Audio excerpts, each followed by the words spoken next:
Mesdames et messieurs, bonjour. Je suis Aurore Lito pour vous présenter Mutu Congo et à travers Mutu Congo, le partage du changement des mentalités. Et aujourd'hui, pour ce faire, qui pour mieux introduire le sujet du changement des mentalités que quelqu'un de très bien connu dans la communauté congolaise, Pi Chibanda. Bonjour, Monsieur Chibanda. Bonjour Aurore. Merci de nous recevoir chez vous, qui plus est. Merci. Merci beaucoup. Monsieur Chibanda, au cours des dernières années de mes recherches, j'ai passé énormément de temps à faire des recherches sur la République démocratique du Congo. Et à plusieurs reprises, vous êtes revenu dans mes recherches comme, pour des raisons multiples, pour votre parcours, pour votre histoire incroyablement intéressante, pour vos propos. Donc j'ai voulu avoir le plaisir de vous avoir à mes côtés pour aborder un sujet qui me tient à cœur. Mais plutôt que de parler de vous, puisque je vous ai à mes côtés, est-ce que je pourrais vous demander de me faire une petite introduction sur vous-même? Moi, je suis un ancien du Congo. Quand je dis ancien, ça veut dire que ça fait 20 ans que je suis en Belgique. J'ai travaillé dans mon pays d'abord comme professeur, j'ai été directeur d'école et puis j'ai été psychologue d'entreprise à Lubumbashi. Et en 1994, décembre, j'ai quitté le Congo. Je suis venu en Belgique parce qu'au Katanga, il y avait des troubles à ce moment-là. Je fais partie d'une ethnie qui n'était pas la bienvenue au Katanga à ce moment-là. C'est des choses de triste mémoire. Et alors je suis parti. Mais en même temps, en partant, je suis quelqu'un qui écrit des livres. Quand j'écris, mon but c'est quoi? C'est témoigner. On dit que les écrivains sont la voix des sans-voix, l'avocat du peuple, celui qui parle au nom d'un peuple muselé.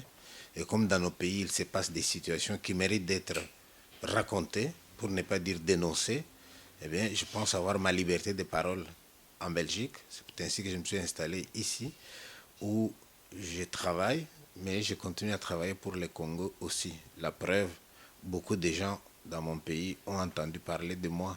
S'ils ont entendu parler de moi, c'est que je parle quand même en leur nom aussi. Voilà pour ma situation en Belgique. Alors j'habite ici dans un village de Tangissar, la commune de Cour-Saint-Étienne. Voilà 20 ans que j'habite la même maison. Oui. C'est parfait, merci beaucoup, Monsieur Chibanda. Monsieur Chibanda, à la veille des élections en RDC, la question qui m'anime, moi, est de me demander dans quelle mesure est-ce que nous pouvons faire quelque chose de différent. Dans quelle mesure est-ce que nous pouvons changer le Congo? Comment pouvons-nous contribuer à un avenir meilleur pour le Congo? Dans cette thématique, la seule chose qui m'est venue en tête pour être relativement différente dans mon approche était de penser à un changement de mentalité comme étant une condition sine qua non à toute autre modification ou tout autre changement en RDC. Qu'en pensez-vous? Ce que je pense, c'est que oui, il faut changer de mentalité, mais il faut d'abord savoir qu'est-ce qu'il faut changer. Si vous observez bien ce qui se passe dans notre pays, vous pouvez vous poser la question de savoir, nous avons eu parfois quelques élections, je ne vais pas citer les dates, mais comment se font ces élections-là? Quelle est la mentalité des gens quand ils vont aux élections? Alors vous allez vous rendre compte qu'autour des années 60, tu n'étais peut-être pas encore né, à ce moment-là, bon, les gens allaient pour faire des élections, ils ne comprenaient même pas ce que c'était. Alors parfois, un homme politique peut arriver dans un village, il dit aux gens, si vous me choisissez, demain je vais électrifier tous les villages. Et tout le monde applaudit, ouais, il va électrifier les villages. Mais il ajoutait aussi, si après moi quelqu'un d'autre vient vous parler, ne l'écoutez pas, il n'y a que moi qui vais vous aider. Et puis l'autre arrive, on les chasse, on peut même les tuer. Qu'est-ce que tu viens de nous dire? Un tel qui est de nôtre nous a déjà dit que lui, il va nous mettre l'électricité. Ouais. Mais ça, c'était dans les années 60. N'oubliez jamais que quand les Européens sont partis de chez nous, nous n'avions pas 20 universitaires au Congo. Donc les gens n'avaient pas un niveau d'instruction élevé, ils acceptaient n'importe quoi.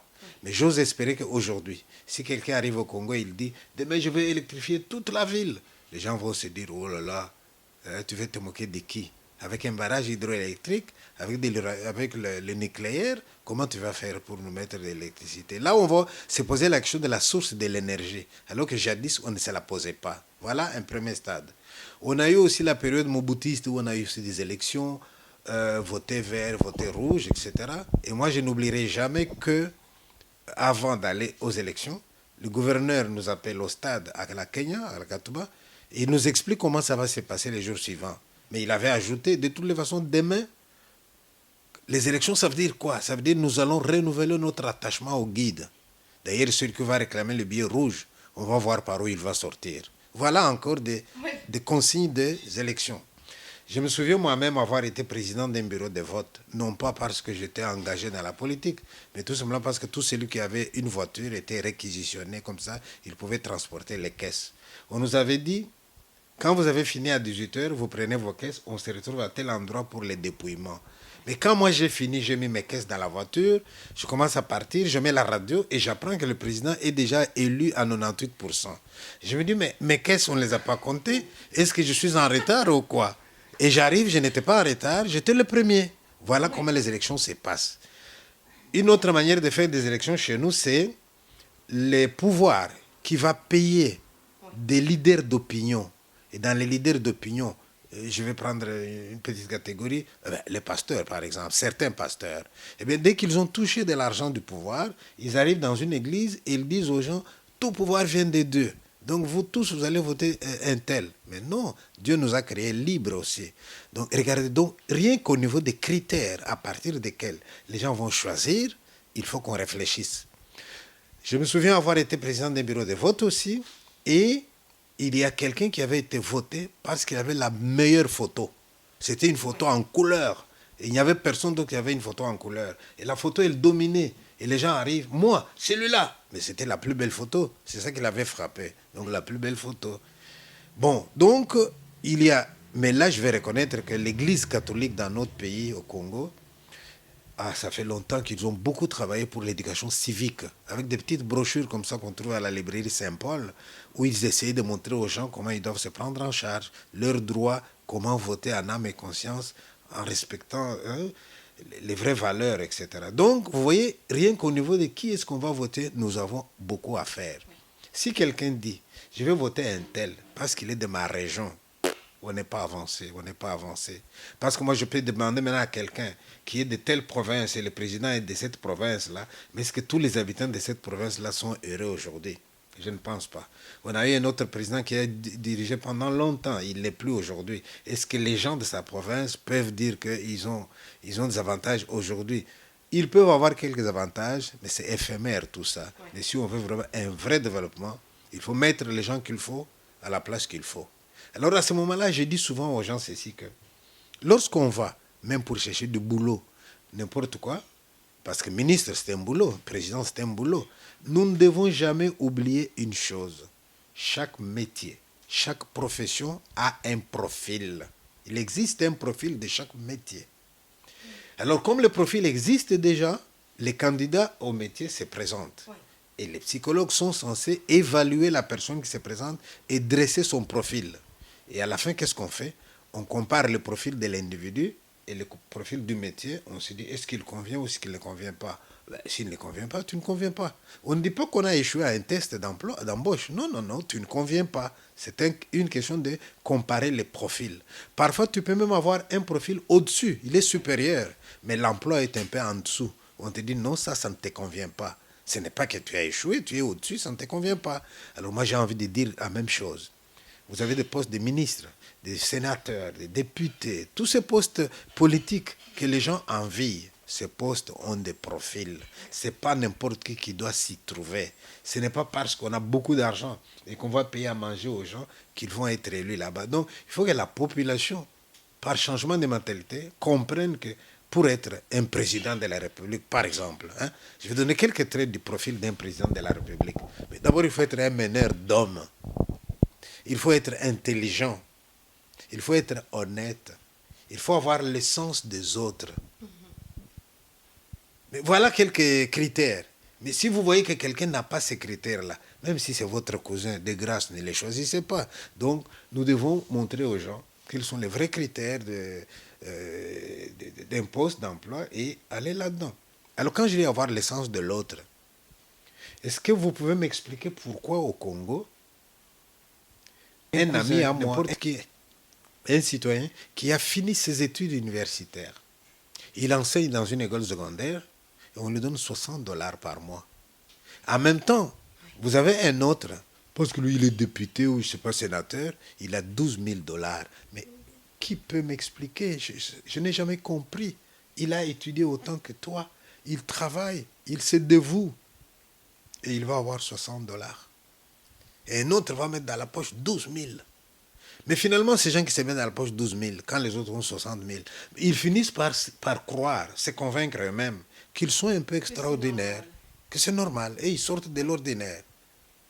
Là-dessus, je dis souvent à mes compatriotes congolais, heureusement que je suis allé un peu loin.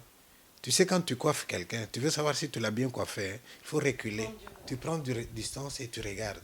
Et nous qui sommes venus ici, on n'a pas oublié notre pays, on a pris du recul et on regarde.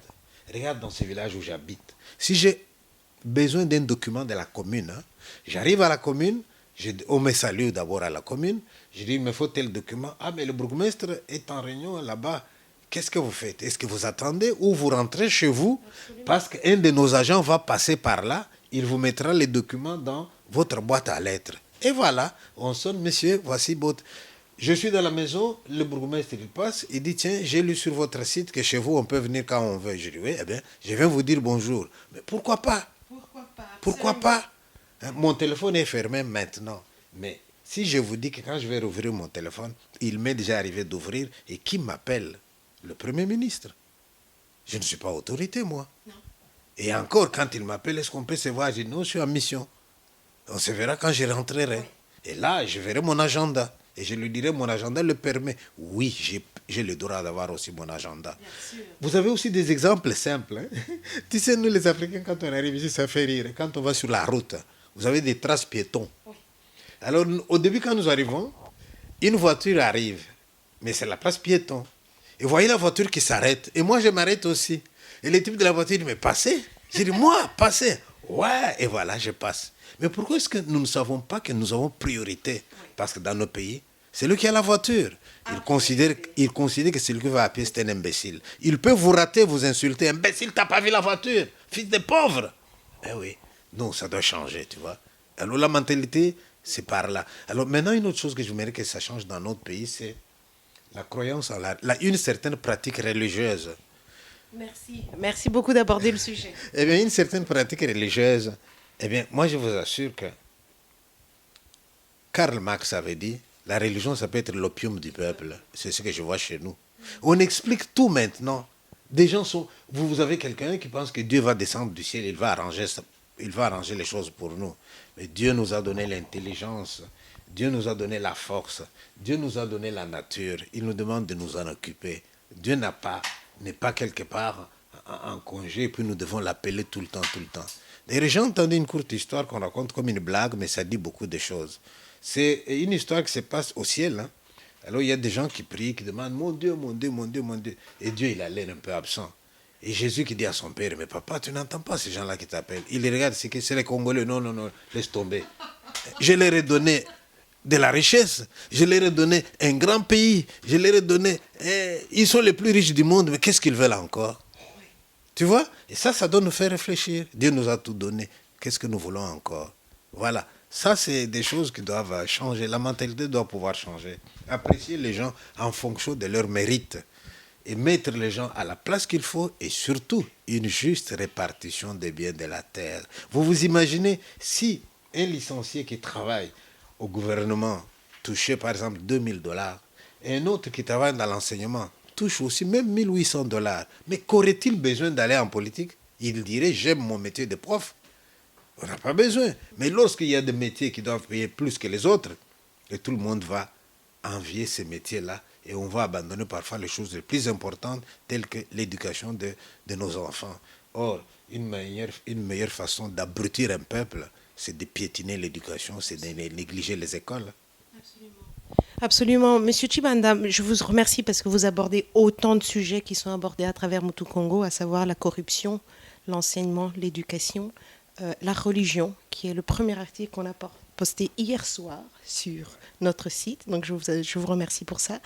À ce sujet, quand nous disons religion, l'idée pour nous n'est pas de dire que la religion est un problème, mais certes, la religion peut devenir l'opium du peuple. Et oui, comme vous le dites, au Congo, très certainement, nous le voyons tous les jours, Jésus, Dieu, est devenu une bonne excuse pour justifier soit le non-mouvement, soit le manque d'exécution, voire encore justifier même la raison pour laquelle on reste si pauvre et pour laquelle on ne se bouge pas.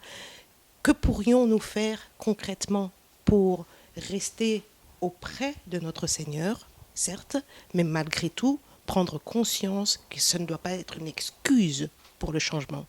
Ce que nous pourrions faire, c'est d'abord dire que ce n'est pas n'importe qui devrait s'improviser pasteur. Je sais qu'il existe déjà des pays où on a fermé comme ça tout un tas d'églises et où on a dit, pour pouvoir faire, être pasteur, être meneur d'hommes, prouvez-nous que vous avez un document quand même qui atteste de ça. C'est pas se réveiller comme ça et dire la nuit, Dieu m'a parlé. Alors à ce moment-là, même ceux qui sont malades mentaux, ils vont dire Dieu m'a parlé, et ils vont réunir les gens, donnez-moi 10% de ce que vous gagnez, etc. C'est pas ça la solution. Donc une première chose, c'est rassurer que qui est en droit de pouvoir dire je fais une église. Ça c'est la première question. Deuxième question, ça serait dans une commune, sur une rue. Pourquoi on doit avoir 20 églises sur la même rue? Même tous les anciens bars sont devenus des religions. Il faut qu'on mette de l'ordre là-dedans. Et une fois qu'on a mis de l'ordre là-dedans, il va falloir que même l'État, c'est bien on dit église d'un côté, l'État de l'autre, mais savoir par exemple que quand vous recevez l'argent des gens, cet argent, est-ce qu'il va dans le social ou est-ce qu'il va dans le bien-être d'une personne? Mais ça, l'État a le droit de regarder. Vous voyez? Et puis alors, la religion, moi je n'ai rien contre la religion, mais c'est cette pratique religieuse où, vous savez, il y a des gens qui se réveillent, il n'a jamais étudié. Quand tu lui poses l'action des études, il dit, est-ce que les apôtres de Jésus avaient étudié? Nous sommes des colombes, donc Jésus est descendu sur nous. Hein? Et le Saint-Esprit est descendu sur nous et nous avons le droit de... Mais maintenant, qu'est-ce qu'ils font? Mais ils ont pris la place des nganga et des féticheurs. Parce que c'est eux qui accusent maintenant des enfants de sorcellerie. Il suffit qu'on l'appelle dans une famille, il vient prier pour nous, il dit, mais tiens, si tu ne prospères pas, mais celui-là c'est qui? Ah, c'est l'enfant de mon frère qui est mort, mais voilà, c'est lui les sorciers. Et vous avez parmi les enfants qui sont dans la rue aujourd'hui, pas tous, mais vous avez une proportion d'entre eux qui sont dans la rue parce qu'ils ont été accusés par des pasteurs. Mais Dieu, il est venu... Dont les enfants sorciers. Dieu est venu mettre l'amour entre nous, ou bien il est venu mettre les enfants dans la rue. Et ces enfants qu'on met dans la rue, c'est vrai que pour la personne qui les avait à la maison, il est allégé un tout petit peu, mais pour la société, eh bien, c'est la délinquance en puissance qui va se développer dans la rue. Hein. Donc moi, je pense qu'en matière de religion, qu'on se rassure, est-ce que c'est la bonne personne? Qu'on se rassure, est-ce qu'il a le droit de regrouper les gens? Qu'on se rassure, ces églises-là, est-ce qu'il y a un bâtiment construit quelque part, on se retrouve? Ou bien est-ce que sur chaque rue, il faut avoir 20 églises? Dans tout ça, il faut mettre de l'ordre. Et même au sein d'une église, que les gens aient un peu l'essence de discernement.